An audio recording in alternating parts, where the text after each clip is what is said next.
Hope we're all doing okay. It's Monday, April 29th. It's the last week of April trading, I guess. Tomorrow's going to be the last day of April. May 1st is the first, obviously May 1st is the first day of May, but Wednesday's the first day of May. And another month is over. In Europe, it is like Labor Day on Wednesday, interestingly enough. So no one in Europe is going to be working, meaning markets might be a little slower on the overnight session leading into the FOMC. So a lot of news that comes out this week, fairly heavy news. We got a lot of news into the weekend as well. Some of the big news: FOMC meeting minutes are going to, the FOMC in itself is there's it's going to be on Wednesday, right? Rate decision, quote unquote, and press conference. So the rate decision, expecting to see rates stable, and we've gone from 7 rate cuts at the beginning of the year to down to 3, down to 4, and now pricing in based on the FedWatch futures. I only saw one pretty much rate cut priced in this year, as they talked about potentially 0 last week. So we'll see what the Federal Reserve talks about in that perspective and how that monetary policy shift comes to be and affects these markets. I think that's going to be a very well waited for and anticipated event that a lot of people are going to reposition and kind of just stroll into, where there is going to be a lot of waiting to see how they actually shape this thing up and volatility to spike at that point. So I think we get a vol crush at the beginning of the week where we have sideways to upside movement, and then into the Fed volatility starts spiking, where uncertainty starts spiking and potentially could lead to that leg lower. So let's talk about what we got going on. We also have NFP to end the week, but we had news out of Japan. Right, the Japanese yen strengthened against the U.S. dollar on Monday, a public holiday, with traders speculating that it's likely due to the intervention by authorities to support the currency after it hit its lowest level in over 3 decades last week. You can see here we pop up. We hit last week on Friday. We peaked at 158.437, and then to start the week, we peaked above 160 here before we got that slump lower. So the yen strengthened to trade around 155 against the dollar from as high as 160 earlier today, and these moves have all the standard characteristics of currency intervention. The line in the sand is at 160, and the sharp increase in volume and size of the move, said Francesco Pesole, FX strategist at ING. It remains unclear if it's a one-off move or part of an intervention campaign, as a lot of people are really taking heed of this and focused on the Japanese on the U.S. dollar, Japanese yen. So I don't really trade Forex. I don't really look at Forex, but interestingly enough, right, we're starting to see those effects of the economy start moving into the FX space as well in Japan, as Japanese markets have continued to press into highs. Now, we'll see how this kind of unravels and what the potential move is here, but I don't necessarily have a trade on this. I don't think I'm going to have a trade on this. I'm just watching it very carefully because it can lead into something a little deeper and more serious coming in from an economic and monetary policy perspective. The other news that we have here, self-driving automobiles. So last week, Tesla posted earnings, pretty butt earnings, and they gapped up and continued this momentum move. Tesla right now, as you can see, is gapping up viciously, trading at 192, right? This is a very significant market move. We've rallied very nicely on this one after we bottomed out at around that 140.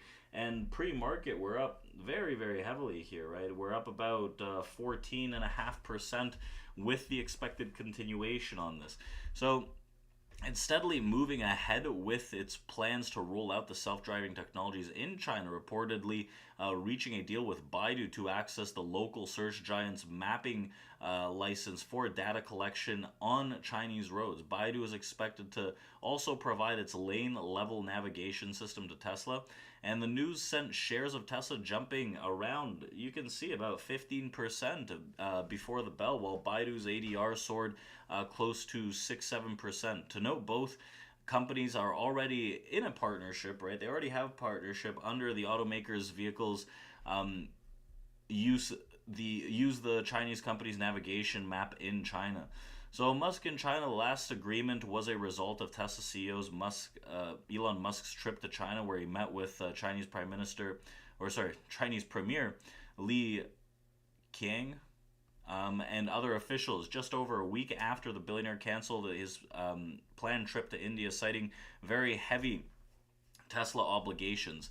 Musk also reportedly sought approvals for the launch of Tesla's drive assistance system, full self driving in China, and the permissions to transfer local data abroad. Transferring data is an important part of training Tesla's algorithms for self driving. Since 2021, Tesla has kept data collected in China on servers in Beijing and hasn't sent it to the US to comply with Chinese regulations. If we look at this a little deeper, China requires that all driving assistance systems get a mapping service license before operating on public roads in the country. For this, the foreign companies need to partner with any of the dozen local firms that are licensed, and Baidu is among the Chinese companies that does have this license. The license would legally allow Tesla to operate as FSD software on Chinese roads and gather data on road layouts, nearby buildings, and is not immediately clear if the collected data will belong to Tesla or Baidu. So, as we look at this, Tesla has been beat up, right, a lot recently, and I know some people that have been shorting this over the past few weeks, which right now doesn't look great. I have no position on Tesla, so I can't really comment on that, but after that earnings pop, we've bottomed out here, it seems, for the time being, and anything that moves back above 205, in my opinion, is a decent potential mover to the upside swing. This week, we've got a lot of earnings, starting off with Amazon coming out after the bell tomorrow with AMD. One of the bigger semis. Obviously, NVIDIA is going to be much more of a mover, but one of the larger semis is going to report, and we're going to see how that shapes up with the chips on AMD and its earnings. If there's a very significant boost to the upside and gap to the upside, things like SMH and NVIDIA are going to move, and the markets themselves are going to see that continued move to the upside swing. So Amazon reports tomorrow after the bell. Amazon's been doing fairly well. We had this gap lower on Thursday that price doesn't really seem to care. We just continue the upside momentum. And if there's good earnings out of Amazon and the other tech names, right, I think that we're going to get that push to the upside that I've been looking for on these equities since last week to potentially create a lower high in this market to see if we can get that push lower. Apple in news as well, and Apple earnings are coming out this Thursday, if I'm not mistaken. Apple is not moving here on the pre-market. Apple and OpenAI resume talks on integrating the startup's generative AI capabilities into the new iPhone, expected later this year, and the discussions mark a renewed attempt by the tech giant Apple to add AI features to its iOS 18. You know what? I spoke too soon, because this news, you can see we're gapping up fairly significantly here. It just didn't load. So we're up at the 173, 174 marker on Apple here, and it's looking pretty juiced up, especially if earnings and this AI news continues. That momentum press is going to be some upside continuation. Equities across the board. So the next iPhone operating system, the iOS 18, they're talking about AI. Remember, Apple has been forgotten in the pack of AI movement. So talks with Microsoft backed OpenAI about a potential deal began earlier this year following similar discussions with Google to add Gemini to the iPhone. Apple may opt for a deal with both OpenAI and Alphabet, or prefer one over the other. Apple's Q2 results, like I said, are due on Thursday, and we're going to closely watch this AI integration and the expectations for future moves in the space. So that's going to be a very big component of earnings as I see this thing, and we'll see how these guys shape up realistically as we go into another big tech earnings period. As we talk about the S&P 500 futures here, a lot of individual tech names have been gapping up here to start the week, and the equity market in itself has been attempting to get a push to the upside too. What we've seen is we started to see a move and acceptance into a distribution higher here in the S&P 500. And the way I see it is, as long as we hold this 51.35 area, there's going to be some upside pressure. We're really struggling to push above this 51.45 region realistically, that held out on Friday as well. And right now they're continuously trying to buy but failing into that area. So if we're going to see this leg up, buyers are going to want to step in above that region, right? Above, clear that region to hold it as a support structure to lean on to continue this momentum move back to the upswing. We still have an auction to clean up here on the S&P as well as the Nasdaq to the upside. If we trade 5160 on the S&P, I see that as an area where we could stall out temporarily for some sell side to come in because the auction gets cleared. And all the way up into that 5170, I think they're going to try to hold that area too.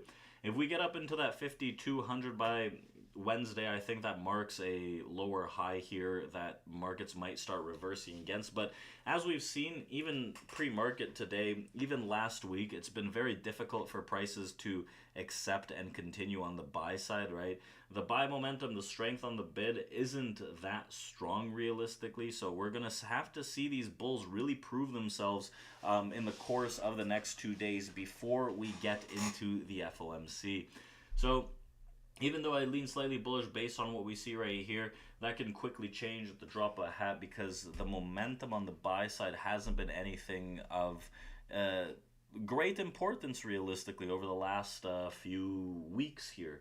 So keeping that in mind, if we start moving back under that 5125 realistically, we might have to call it quits on this upside for the time being and look for the sell side to come in and try to push this a touch lower. So with that being said, let's open up our live trading room here this morning with our team. And I hope you guys enjoyed Friday's live. We'll do it again this week, I think.